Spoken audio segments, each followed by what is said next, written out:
To keep up with demand, the industry is faced with a number of obstacles, including the shortage of mining workers, navigating regulatory hurdles, as well as pushback from local stakeholders.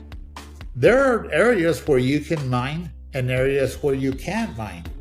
The mine being, it's a sacred site for the Apaches. The other part is that that's where we get our water from.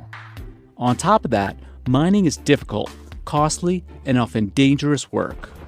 Mining is a very capital-intensive business. It takes 10 to 15 years to build these mines. Imports made up about 40% of copper usage in 2023, and that could jump to 2/3 by 2035. So what impact?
Copper is also a critical mineral central to the energy transition in things like EVs and solar panels. An EV, for example, uses about 3 to 4 times the amount of copper as a typical combustion engine vehicle. In addition to being used in EV motors, batteries, and power cables, because of its high conductivity, it is the preferred choice for high-speed data wires used in vision systems and sensors. It's also essential for the infrastructure that carries that power. So think distribution, transmission lines, all the wiring, all the updates to the grid. That's all going to require so much copper. Increasingly, it's recognized that the move towards AI and data centers is going to increase copper demand. Copper is also 100% recyclable, with the majority of the 550 million metric tons produced since 1900 still in use today. Recycling constitutes about 17% of the world's refined copper supply. The Americas dominate global copper production, with the region hosting 75% of the world's largest mines. Chile holds the top spot among producer nations at 22%, followed by Peru, the DRC, China, and the US. But demand may already be starting to outweigh supply. The amount of copper needed in the 28 years between 2022 and 2050 will exceed the amount consumed between 1900 and 2021. But while copper is abundant globally, only a fraction can be extracted cost-effectively due to today's prices and technology. High-grade economic copper resources are not abundant. These things aren't all over the place. You have to go find them, and they're in risky regions or they're in very geographically challenging regions, high in the mountains in Chile or in the Gobi Desert in Mongolia. So you have to go into difficult regions of the world where there's no infrastructure, maybe there's no water, you need a lot of water, maybe there's no people, you need workers. Roughly 2.1 billion metric tons of copper reserves globally have been identified, and an estimated 3.5 billion metric tons are believed undiscovered. The U.S. has the world's 6th largest copper reserve, behind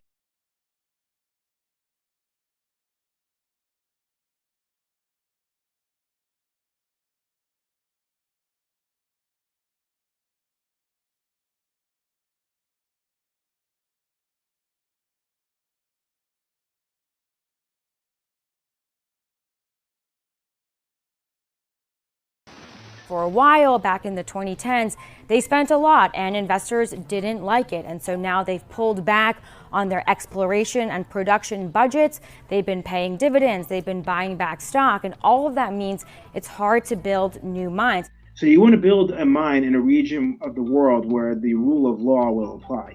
The mine's not going to get stolen. And there are examples of mining companies that have spent multiple billions of dollars on copper assets and other mining assets in regions of the world where they end up basically dealing with government efforts to steal the mine. Inflation and the high costs associated with building a new mine have also been a deterrent. It is so capital intensive, you need to invest billions up front for a payout that might take 10 or 15 years to come in the future. And by that time, who knows what the economic landscape, who knows what the geopolitical landscape will look like. And so it's hard for investors to give the green light for that. These macroeconomic factors are causing companies to be hesitant about investing in new copper supply, which those investments take many years to result in new production. But despite those hurdles, there have been a smattering of new projects. Mining giant Rio Tinto, one of the world's largest mining companies, with 2023 copper revenue of $6.6 billion, has ramped up production of its giant Mongolian copper mine. And a startup backed by Jeff Bezos and Bill Gates has found a large-scale copper deposit in Zambia. At the same time, mining stocks have continued to climb. The top producing copper companies include Codelco, Glencore, Freeport-McMoRan, BHP, and Southern Copper.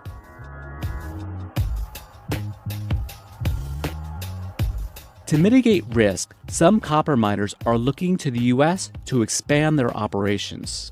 At about 2 miles wide and roughly a mile deep, the Bingham Canyon mine, owned and operated by Rio Tinto, is one of the world's largest man-made excavations. And the mine, located outside of Salt Lake City, Utah, is about to get even bigger. To ramp up production, Rio Tinto is expanding its open-pit mining operation and has begun an underground mining project at the site, where typically the ore is a higher grade than a surface mine. In addition to its size, the operation is unique for its smelter and refinery, where the ore is processed into almost pure copper. We're able to pull the ore out that's needed. It then goes to a concentrator, where we concentrate that ore to around 25% and then gets shipped via pipeline down to our smelter. We're then able to increase it to about 94%. And then we take it to our refinery, where we're able to make it into 99.9999% pure copper. About 95% of what we ship ends up directly here in the US. A lot of our customers are in the Midwest, and they either get made into copper wire, which can then go into motors or into the auto sector. But about 700 miles away outside of Phoenix, the company is struggling to get another project off the ground. Resolution Copper, co-owned with BHP, has the potential to supply nearly 25% of U.S. copper demand. The last hard rock mine that was permitted in the U.S. was in 2008. So it takes a while, and we've been working on the Resolution mine for about 18 years. In addition to regulatory hurdles, the mine is facing resistance from local stakeholders over concerns about dwindling water supplies and the preservation of Native American land. Henry Munoz is a third-generation miner. Arizona right now, we're in our 23rd year of a drought here. Water is a scarce thing. It is really hard to build a new mine in the U.S. If you think about it, people don't want pipelines or transmission lines or a big open pit mine in their backyard. And now there's a lot more ESG scrutiny of these projects, a lot more environmental concerns, and it can take a decade to even secure the permits. Well, the exact figure is disputed by Resolution Copper. A water study by the San Carlos Apache tribe says the mine will require billions of gallons of water over its lifetime. Resolution Copper says it has stored enough water to sustain our operations, assuming the maximum production for more than half of the mine's operating life. Despite those challenges, demand for the base metal is expected to climb, with copper seen as a key player in the energy transition ecosystem. Theoretically, There are enough reserves in the US that we could become independent for a copper need. We could. It's just, how do we do that? How do we get the permits? How do we get the acceptance of the public? How do we work through those challenges? The reality is, without copper, without aluminum, without mining, there's no energy transition. There's no decarbonization. In fact, when you look around you, everything around you is either grown or mined. So if we need to build the infrastructure for the world to continue to advance, we need mines.